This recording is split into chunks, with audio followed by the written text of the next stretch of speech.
Selamat siang Bapak Ibu, Saudara yang terkasih di dalam nama Tuhan Yesus. Kiranya kita semua berada pada kondisi tubuh yang sehat dan penuh dengan damai sejahtera. Nah, pada hari ini kita akan belajar firman Tuhan di dalam 1 Samuel pasal yang ketiga ayat 14. Hari ini saya akan mengajak untuk kita belajar bagaimana menjadi orang Kristen yang dewasa.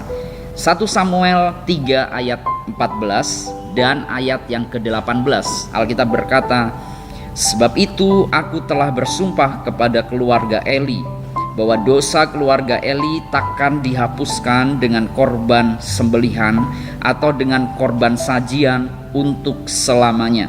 Lalu Samuel memberitahukan semuanya itu kepadanya dan dengan tidak menyembunyikan sesuatu pun.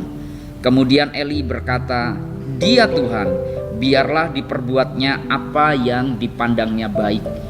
Saudara, di ayat ini menceritakan tentang kehidupan keluarga Imam Eli beserta dua anaknya, yaitu Hofni dan Pinehas. Keluarga Eli adalah keluarga hamba Tuhan. Eli ini mempunyai kedudukan sebagai imam di Bait Allah. Kemudian dua anaknya Hofni dan Pinehas juga diangkat sebagai imam. Jadi mereka adalah pemimpin rohani. Nah saudara, di ayat ini diceritakan waktu itu Samuel mendapat nubuat firman dari Tuhan yang akan menjelaskan bagaimana sikap Tuhan terhadap Imam Eli dan kedua anaknya. Dan ketika Eli waktu itu tahu bahwa Samuel mendapatkan nubuat dari Tuhan, Imam Eli tanya kepada Nabi Samuel, "Samuel, apa yang Tuhan firmankan? Beritahu kepadaku.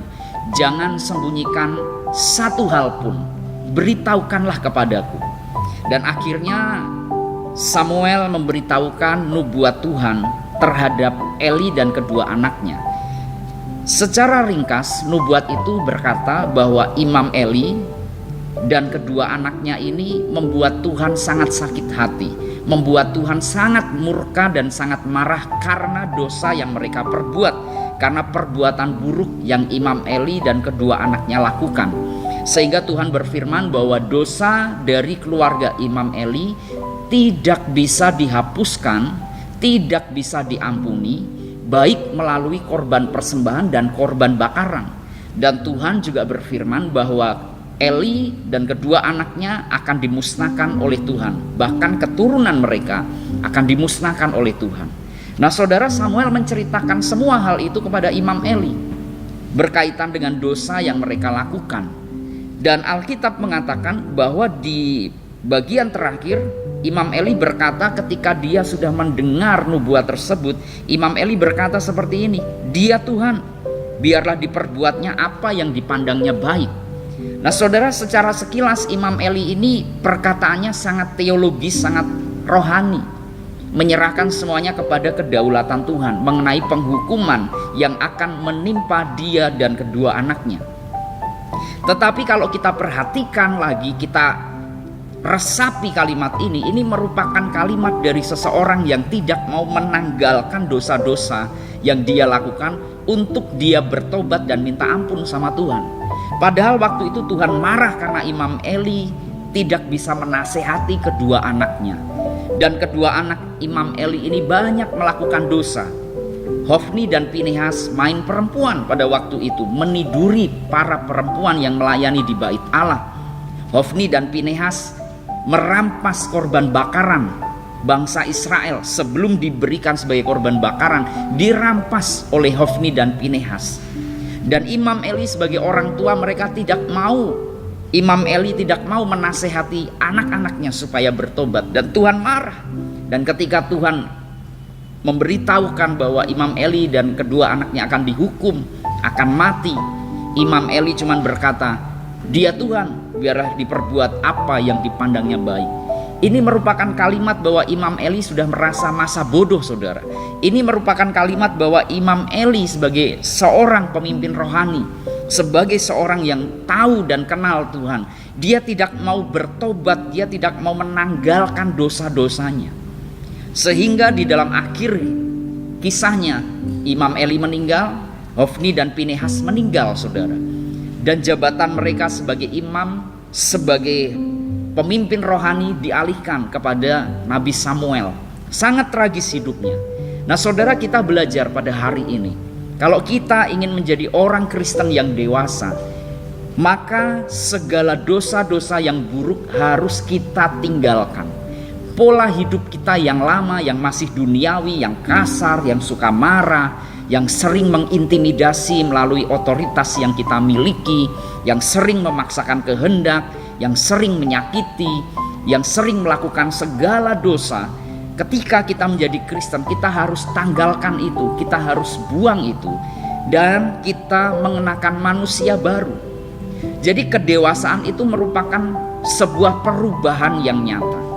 Seperti yang terjadi dalam hidup Imam Eli, dia sudah jadi Kristen, dia tahu tentang Tuhan, dia kenal dengan Tuhan, tetapi dia masih hidup dengan cara yang lama. Sampai ditegur Tuhan pun dia nggak mau bertobat, dia hanya berkata pasrah.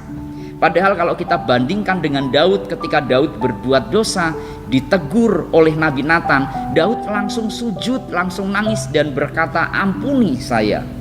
Sebaliknya Imam Eli ketika ditegur Tuhan, dia tidak bertobat, dia masih hidup dalam dosa, dia tidak mau menasehati anak-anaknya, anak-anaknya masih dibiarkan hidup dalam dosa.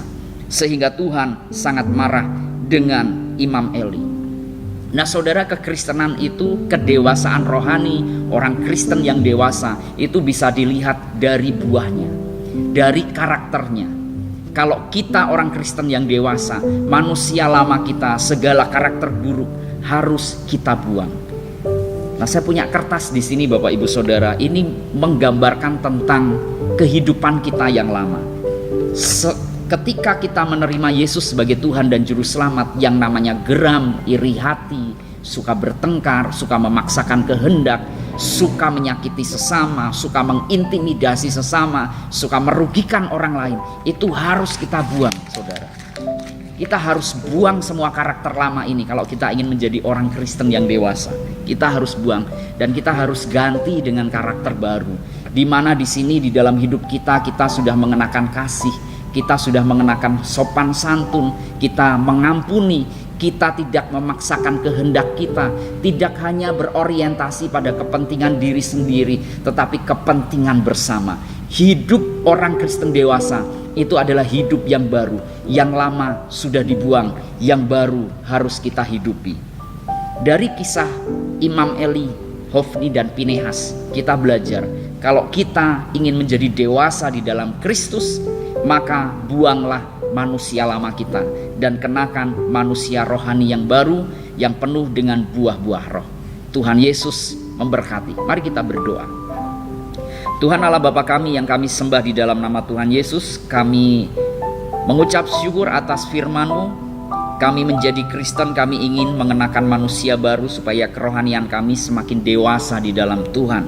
Dan kami percaya ketika kami semakin bertumbuh dewasa, maka akan banyak kepercayaan yang Tuhan berikan kepada kami, akan banyak pemeliharaan Tuhan yang Tuhan berikan kepada kami. Terima kasih Bapa, ajari kami untuk membuang karakter buruk kami dan ajari kami untuk menggantinya dengan karakter yang baru. Terima kasih Bapa, di dalam nama Tuhan Yesus kami telah berdoa dan bersyukur. Amin.